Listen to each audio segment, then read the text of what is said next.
Bienvenue sur Terre de Mission, l'émission religieuse de TV Liberté, en ce dimanche 31 mars, dit dimanche de l'Étaré, c'est-à-dire que nous en sommes à la moitié du carême. Trois invités dans cette émission. Tout d'abord par téléphone, Monseigneur Schneider, évêque auxiliaire d'Astana au Kazakhstan, qui revient de sa visite ad limina à Rome auprès du Saint-Père et qui vient de faire deux déclarations publiques dont nous parlerons.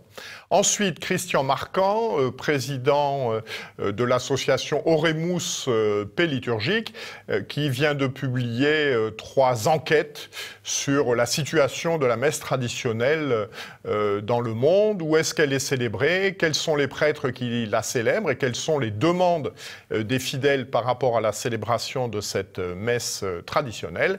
Ensuite, nous accueillerons Morissette Vialandru, qui vient de faire paraître un livre pour enfants sur les chouans du Mexique, dans le cadre de ce qu'on appelle la Cristiada, la guerre qui a sévi au Mexique à partir de 1926.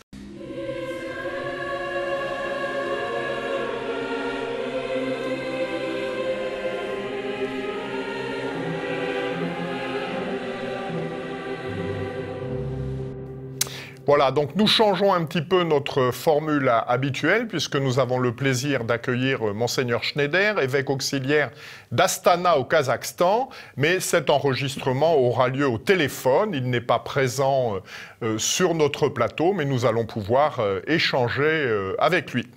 Alors Monseigneur, vous revenez de votre visite ad limina à Rome il y a quelques semaines. C'est quoi une visite ad limina? En quoi consiste-t-elle pour un évêque? La visite ad limina est avant tout un événement spirituel et pas administratif ou bureaucratique. Les évêques font un pèlerinage auprès des tombeaux des apôtres Pierre et Paul, les deux apôtres lesquels, par leur enseignement, leur vie et leur martyre, ont fondé et sanctifié pour tous les temps l'Église de Rome, qui est la mère et la maîtrise de toutes les églises et du monde entier. Comme à l'époque, Saint Paul a visité Jérusalem pour voir Pierre, aussi aujourd'hui, les successeurs des apôtres, les évêques catholiques, visitent Rome pour voir le Pierre d'aujourd'hui, qui est le pape. La visite ad limina est aussi une des expressions visibles de l'union des évêques avec le siège apostolique. Avant cette visite, le 8 février dernier, vous aviez publié une déclaration intitulée « La foi chrétienne, seule religion voulue de Dieu », consécutive à la signature de la déclaration dite d'Abu Dhabi entre le pape François et l'imam Al-Tayeb d'Al-Azhar. Que contenait cette déclaration, et en particulier, puisqu'il y avait des remarques sur la déclaration d'Abu Dhabi, qu'est-ce qui vous avait choqué? Dans la déclaration dite d'Abu Dhabi, nous trouvons la phrase suivante, je cite: le pluralisme et la diversité de religions, de couleurs, de sexes, de races et de langues sont une sage volonté divine. Fin citation. L'affirmation dans un même souffle de la diversité des sexes et de la diversité des religions sans distinction comme expression de la sage volonté de Dieu relativise évidemment l'unicité de la foi en Jésus-Christ et l'obligation pour tous les hommes de croire dans le Fils de Dieu, l'unique sauveur du genre humain. Le Concile Vatican II a enseigné que l'homme et les sociétés civiles ont le devoir moral à l'égard de la vraie religion et de l'unique Église du Christ. La phrase mentionnée de la déclaration d'Abu Dhabi doit être corrigé de toute urgence. À l'occasion de votre visite à Dlimina, vous avez rencontré le Saint-Père, le pape François. Comment s'est passé cet entretien? Cela d'autant plus que vous avez évoqué avec lui le sujet dont nous venons de parler. Pendant l'audience, j'avais lu un bref texte que j'avais préparé à l'avance. Dans ce texte, j'avais dit au pape, je cite, « Très Saint Père, je vous implore au nom de Jésus-Christ, qui nous jugera, de rétracter l'affirmation du document interreligieux de Abu Dhabi qui relativise l'unicité de la foi en Jésus-Christ, sinon l'Église de nos jours ne pourra pas marcher droit selon la vérité de l'Évangile, comme l'apôtre Paul le disait à Pierre à Antioche. J'ai continué en disant, « Très Saint-Père, pour amour du salut des âmes, veuillez proclamer à toute l'Église et au monde entier les paroles de Saint Pierre qui disait « Il n'y a de salut en aucun autre que en Jésus-Christ, car il n'y a sous le ciel aucun autre nom qui ait été donné parmi les hommes par lequel nous devions être sauvés. » La réponse du pape a été très claire. Il a dit que la diversité des religions n'était que la volonté permissive de Dieu. Le pape a reconnu que la phrase pouvait être comprise à tort. Le 21 mars dernier, vous avez publié un nouveau texte intitulé « Sur la question d'un pape hérétique ». Que contient ce texte? L'idée principale de mon essai est la suivante. Un pape ne peut être déposé d'aucune manière et pour aucune raison, même pour raison d'hérésie. Malgré une opinion bien diffusée parmi les canonistes et fameux théologiens, l'Église, dans ses déclarations officielles et constantes, jamais a soutenu cette opinion. Pendant 2000 ans, il n'y a pas eu un seul cas d'un pape déposé pendant la durée de son office à cause d'hérésie. Le soutien de cette thèse, même de la part des saints théologiens, reste néanmoins une opinion théologique. La déposition d'un pape signifierait l'introduction d'une innovation révolutionnaire de l'Église. L'autre idée importante de mon essai consiste en proposer une concrète et exécutable procédure canonique en cas d'un pape hérétique ou semi-hérétique. Une procédure conforme à la constitution divine de l'Église. Ma proposition veut apporter une impulsion et une contribution à un débat ultérieur théologique et canoniste. Une autre intention de mon essai veut susciter la prise de conscience concernant l'état malsain, déjà centenaire, d'une sorte de papolatrie, donc concernant la conception gonflée de l'autorité papale dans la vie quotidienne de l'Église. Il s'agit d'une sorte de caricature du ministère papal, insinuant l'idée qu'un pape ne peut jamais commettre une erreur. De cette façon, on établit une infaillibilité papale totale, faisant du pape un demi-dieu. Donc, il est temps de lancer un avertissement. Quelles sont les réactions à ces déclarations, en particulier d'autres évêques et de cardinaux? Jusqu'à présent, je n'ai reçu aucune réaction des évêques ou des cardinaux. Cependant, il y a eu de nombreuses discussions dans le web.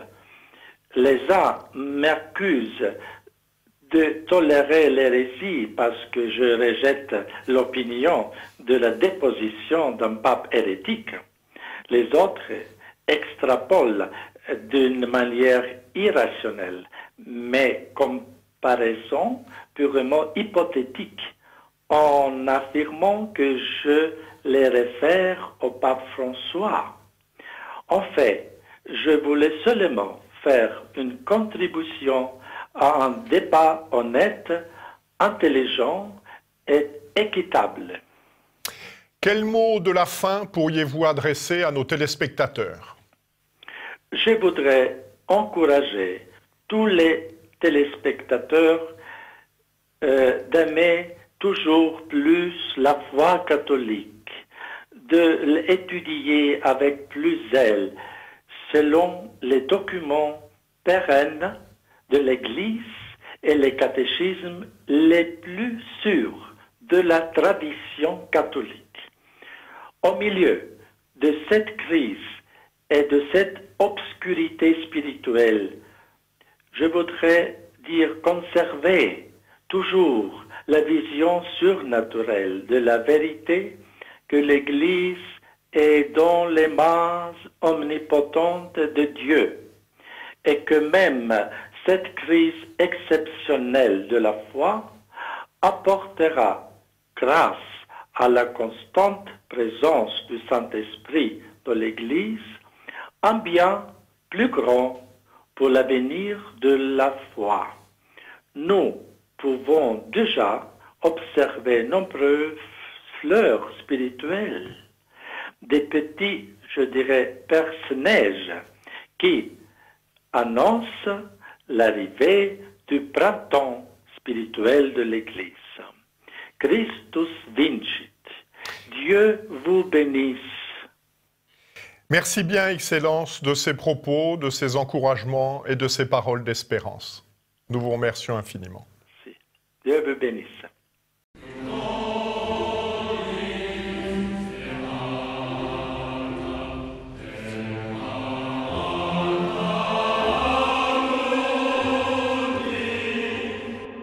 Bonjour Christian Marquand. Bonjour Jean-Pierre. Merci de nous rejoindre. Vous êtes président de l'association Paix liturgique Oremus et vous venez de publier dans 3 numéros récents de la lettre de Paix liturgique, les numéros 678, 682 et 684, une enquête sur la situation de la liturgie traditionnelle. Alors première question, qu'entend-on par liturgie traditionnelle et pourquoi la question se pose-t-elle ?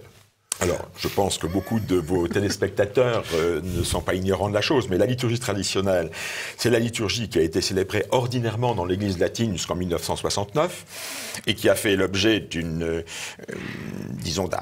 opposition très forte par la publication en 1969 du Nouvel Ordo Missae, qui n'est pas, mais ça c'est un autre sujet, n'est pas simplement une nouvelle étape de la vie de cette liturgie traditionnelle qui elle-même existe depuis les origines de l'Église latine, mais qui est une nouvelle messe. Il faut rappeler, et ça nous amènera à l'intérêt de notre enquête, que cette messe traditionnelle a été, ce qui est quelque chose de tout à fait unique dans l'histoire de l'Église, interdite. Et interdite d'une manière claire, nette et précise, et par le pape et par la plupart des évêques, pendant une 50aine d'années, puisqu'il a fallu le motu proprio de Benoît XVI le 7 juillet 2007, c'est-à-dire pas tout à fait 50 ans, pour que le pape dise quelque chose qui était bien sûr tout à fait bienvenu, mais pas tout à fait exact peut-être, que la messe n'avait jamais, la messe traditionnelle, c'est-à-dire la messe d'avant le concile, n'avait jamais été interdite. Notre bilan que j'ai présenté au colloque Summorum Pontificum de Rome en octobre dernier, avait pour but de présenter 50 ans après, ou presque, l'interdiction de la messe traditionnelle, un bilan 2018, à la fin 2018, de ce qu'était devenu aujourd'hui la messe traditionnelle, malgré son interdiction. Alors, quelle est donc la situation de la célébration? Où est-elle célébrée et quelles sont les grandes tendances? Alors, la célébration, d'abord, il y a une première chose qui m'a semblé importante, c'est de mesurer géographiquement les pays où celle-ci était célébrée aujourd'hui. Les résultats sont assez spectaculaires, puisque nous avons vérifié que la messe traditionnelle, la liturgie antique, était célébrée aujourd'hui dans 80 pays du monde. 80 pays qui se situent aussi bien en Europe qu'en Asie, qu'en Afrique, qu'en Océanie, ce qui est assez extraordinaire. Mais, et j'y ajouterai pour conclure cette toute petite remarque, que ce nombre de 80 pays n'est pas un nombre, je dirais, maximum, etc., mais que nous savons, nous, d'ores et déjà, je prépare actuellement le bilan 2019, qui sera publié dans une dizaine de mois, mais déjà nous avons des éléments. Nous savons que dans 10 à 20 pays, il y a actuellement des mouvements sacerdotaux ou des mouvements de laïcs qui veulent que dans leur pays, la messe traditionnelle soit célébrée urgemment. Bon, ça c'est la première chose. Le second point qui nous a intéressés, et peut-être plus que d'autres, et qui nous a apporté quelques surprises, c'est la question des prêtres. Voilà, qui sont les prêtres célébrants ? Quelle est leur répartition? Quelles sont les perspectives d'avenir? Voilà. Alors, les prêtres, nous sommes penchés sur une étude un petit peu exhaustive, même si elle est incomplète. Nous le mettons en préambule de notre enquête. Cette enquête est si complexe que nous admettons que peut-être, d'abord, certaines personnes pourraient nous apporter des corrections, et deuxièmement, que lors du deuxième, troisième ou xème bilan, nous améliorerons notre manière de voir. Premier élément, il y a ce qu'on appelle les prêtres traditionnels. Ces prêtres traditionnels appartiennent à deux familles, en simplifiant outrageusement. La famille Saint-Pie-X, qui a l'avantage de fournir des statistiques assez précises. Il y avait à la fin de 2018 660 prêtres appartenant à la fraternité Saint-Pie-X. Ce qui est une première chose. Nous avons extrapolé, parce que là, les statistiques sont moins précises, sur les prêtres appartenant à la famille Saint-Pie-X. Je pense au Capucin de Morgon, je pense à la fraternité de la Transfiguration, et à beaucoup d'autres. Et puis nous y avons compté, parce que c'est quelquefois, là, nous serons peut-être mal vus, mais personne ne nous a critiqué pour ça. Nous avons compté dans ce total complet les prêtres de la Résistance, dont nous ne savons pas toujours s'ils font ou font pas partie de la fraternité Saint-Pie-X. Nous arrivons à un chiffre total, qui n'a pas été contesté jusqu'à maintenant, de 760 prêtres. Très intéressant. Nous avons ensuite comptabilisé les prêtres dits ecclésiadei. J'ai bien dit ecclésiadei parce que, d'abord, la commission ecclésiadei n'existe plus, et d'autre part, parce que beaucoup de ces prêtres ne dépendaient pas de la commission ecclésiadei. Mais disons, pour simplifier, des prêtres célébrant la messe traditionnelle qui sont en situation parfaitement légale, les autres ne l'étant pas tout à fait, mais ils l'étant quand même, parfaitement légale avec les structures juridiques de l'Église. Ce groupe ecclésiadei est composé d'abord des grands instituts, la Fraternité Saint-Pierre, l'Institut du Christ-Roi, l'IBP, pour lequel nous avons des chiffres assez précis, 300 prêtres chez Saint-Pierre, 112 prêtres au Christ-Roi, 45 prêtres à l'IBP, mais tout ça ne fait pas la totalité des prêtres ecclésiadei, et notamment, ils ne comptabilisent pas les moines, Fongombo, etc., qui ne sont pas des prêtres rattachés à la commission ecclésiadei. Trior et j'en passe et des meilleurs, Claire Crick, etc. Nous arrivons donc là aussi, et c'est une première information très précise, les prêtres ecclésiadei ou rattachés à ecclésiadei sont aujourd'hui 730. 760, 730, on voit que les années qui sont passées n'ont été négatives pour personne. Hein. La moisson est abondante, les moissonneurs peuvent être encore nombreux. Mais nous ne nous sommes pas arrêtés à ce deuxième chiffre, nous nous sommes intéressés, parce que c'est la vie, aux prêtres qui, tout en n'appartenant pas à des communautés traditionnelles, célèbrent soit uniquement, soit occasionnellement, mais régulièrement j'entends, la messe traditionnelle. Alors nous sommes partis sur plusieurs voies pour fixer un chiffre. D'abord, il y a plusieurs milliers de messes qui sont célébrées dans le monde, et nous savons que la moitié de ces messes, peut-être plus, ne sont pas célébrées par des prêtres ecclésiadei ou des prêtres saint-pédistes, mais célébrées par des prêtres diocésains. En Italie, par exemple, c'est 65% des messes traditionnelles célébrées par des diocésains. En France, c'est peut-être pas tout autant, mais on est à 40%. En partant de ce première observation, puis en nous fondant sur les informations fournies par nos délégués locaux, ou bien par les associations sacerdotales qui forment des prêtres, nous sommes arrivés, et là je pense que nous sommes très en dessous de la réalité, mais à un chiffre de 3000 prêtres qui, un minimum sur la planète, sont attachés, je ne parle pas le prêtre que l'on envoie contre la volonté des fidèles et contre sa propre volonté, ça a pu exister, je sais pas, un père Hébraham à Saint-Cloud par exemple, qui l'a fait contre la volonté, sa propre volonté, ses fidèles, mais nous parlons aujourd'hui de prêtres qui sont convaincus, en tout cas, de faire du bien en célébrant cette messe, pour eux-mêmes et pour les fidèles. Nous arrivons à un chiffre de 3000, minimum. Et nous verrons, nous l'affinerons l'année prochaine, et certainement, il croîtra considérablement. 3000 plus à peu près 1500, nous arrivons à 4500 prêtres. 4500 prêtres, il faut le savoir, ce n'est pas rien, ça fait 1,1% du nombre des prêtres catholiques dans l'Église, en nous fondant sur les statistiques publiées par le Saint-Siège. Alors bien sûr, nous ne sommes pas, c'est pas un chiffre colossal, mais ce n'est pas un chiffre ridicule. Alors ensuite, vous avez fait des sondages auprès des fidèles pour savoir ce qu'ils souhaitaient. Quelle est votre méthode et quels sont les résultats? Alors, si vous permettez, Jean-Pierre, j'apporterai un petit préambule.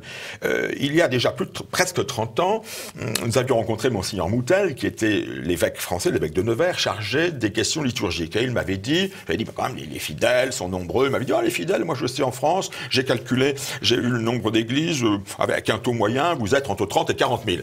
J'ai dit, attendez, d'abord, le comptage ne se fait pas comme ça dans vos propres églises, puisqu'on admet que dans l'église de France et dans l'église d'Europe, un fidèle va à la messe une fois par mois. Donc, il faut multiplier le nombre de fidèles d'un dimanche par 2 ou par 3 pour avoir déjà le nombre de paroissiens. Et moi-même, qui suis un fidèle régulier de l'église de Croissy-sur-Seine, je peux certifier que d'un dimanche à l'autre, ce ne sont pas les mêmes fidèles et qu'il y a un coefficient. Donc, première chose. Puis, je lui ai rappelé une vérité que nous connaissons, que les téléspectateurs connaissent, c'est que beaucoup de fidèles ne peuvent pas aujourd'hui assister à la messe traditionnelle. Donc, nous nous sommes lancés, effectivement, en 2001, à faire un sondage d'opinion auprès des catholiques français. Alors, la question de comment est-ce qu'on a fait, on s'est adressé à Ipsos à l'époque, parce que nous n'y connaissons rien. Nous sommes aperçus que ces sondages que tous utilisent, la presse utilise les sondages tout le temps. Je pense que le sondage ne donne pas une vérité absolue, mais donne une tendance. Alors, quelles sont les tendances? Les tendances, alors, quand en 2000, nous avons fait notre premier sondage en France, pour la petite histoire, on a fait en France 3, 2000, puis 2007, puis 2008, nous sommes aperçus, première chose, qu'il y avait une tendance extrêmement permanente. Cette tendance, on peut la résumer, je dirais, en gros, à 3 éléments. 30% des catholiques pratiquants en France souhaiteraient aller le dimanche à la messe traditionnelle si celle-ci était célébrée dans leur paroisse. 30%.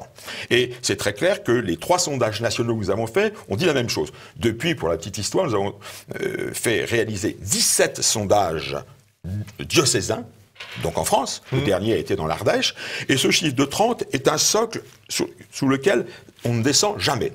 Le deuxième qui est très important, c'est que les 2 tiers des catholiques pratiquants, mais le chiffre est le même là pour les catholiques tout court, trouvent normal que s'il y a des fidèles qui veulent une messe traditionnelle à côté de la messe ordinaire, entre guillemets, cela est normal qu'elle le soit faite. C'est ce que beaucoup ont appelé les fidèles bon accueil.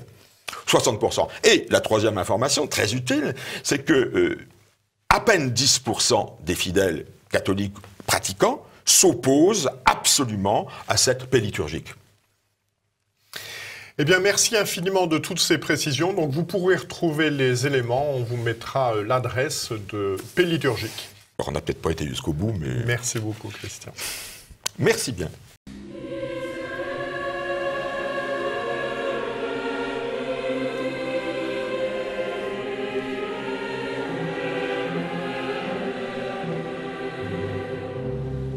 Bonjour madame. Bonjour monsieur Maujean. Vous venez de publier aux éditions Saint-Jude le 3e volume d'une série qui en comprendra 5 sur la guerre des Cristeros. Cet ouvrage s'appelle Les Chouans du Mexique et traite donc de la guerre des Cristeros, de la Cristiade.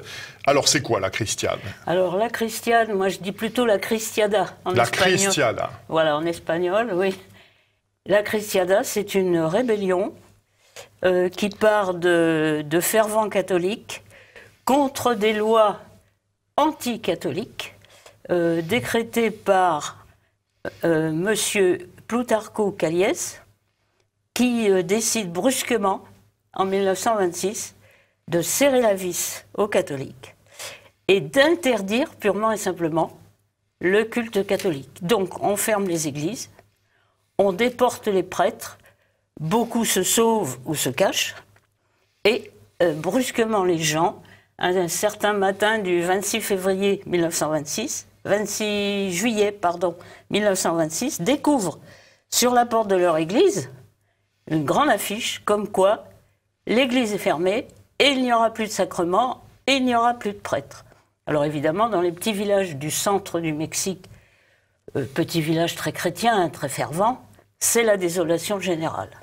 Chacun découvre brusquement qu'il a besoin de se confesser, voilà, c'est ce que vous décrivez au début de votre livre. La belle-mère est malade, oh là là, je vis avec un homme sans être marié, c'est affreux, mon bébé n'a pas été baptisé, comment va-t-on faire? Alors on cherche le prêtre qui s'est caché, qui a enlevé sa soutane, et on lui dit, mais Don Miguel, faites votre devoir. Alors ils ont 4 jours devant eux, du 26 juillet au 31 juillet. Après, c'est fini.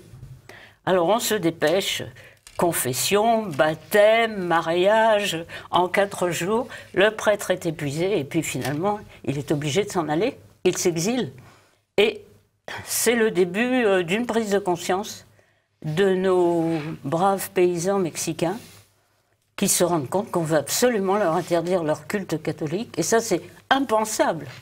C'est impensable pour eux depuis leur conversion au XVIe siècle, grâce à la Vierge de Guadalupe. Alors oui, pouvez-vous nous en dire un mot? Parce qu'il en est longuement question dans votre livre. Voilà, et il y a même un deuxième petit ouvrage sur cette prodigieuse aventure qui est tout à fait extraordinaire. Bon, on avait le débarquement des Espagnols, 1519, Cortés, avec tous ces cavaliers qui le suivent. Cortés, affolé par ce qu'il découvre, les sacrifices humains des Aztèques, qui est quelque chose d'absolument ignoble. Ignoble, hein. On capture des gens, jeunes, vieux, enfin, tout est bon. On les allonge sur une table de pierre, on leur ouvre la poitrine, on leur arrache le cœur et on offre ça aux dieux. C'est horrible. Alors Cortés décide de convertir tout ce beau monde. Oui, mais voilà, c'est difficile. Alors il demande à Charles Quint des missionnaires, des franciscains débarquent, des dominicains débarquent, et puis ça ne marche pas. Ça ne marche pas. Alors on arrive en 1531, et c'est là que le ciel va se mêler de la question. Et un Aztèque, paysan, tout simple, il ne sait même pas lire. Il a une 50aine d'années. Il appartient à une tribu un peu particulière, les Chichimecs, qui sont un peu moins cruels. Mais enfin, lui, il a connu les horreurs aztèques parce que sa sœur a été sacrifiée. Donc voilà, il s'est converti. Il se fait appeler Juan Diego, Jean-Jacques. Et tous les matins, il fait 6 km pour aller à la messe, à pied. Il arrive sur la colline du Tepeyac, une petite colline à l'écart de Mexico. Et il entend une voix qui l'appelle. Il va, parce que c'est une voix féminine très douce. Lui-même est quelqu'un de très doux. Alors il va, et il voit la Sainte Vierge Marie qui est là. Et qui demande une église en ce lieu du Tepeyac pour l'honorer. Et évidemment, il va avoir des problèmes, son évêque ne va pas le comprendre. Pourtant, son évêque est quelqu'un de bien. C'est un jésuite, Juan de Zumárraga, un espagnol. Mais bon, il doute. Et puis finalement, il va se passer quelque chose de miraculeux.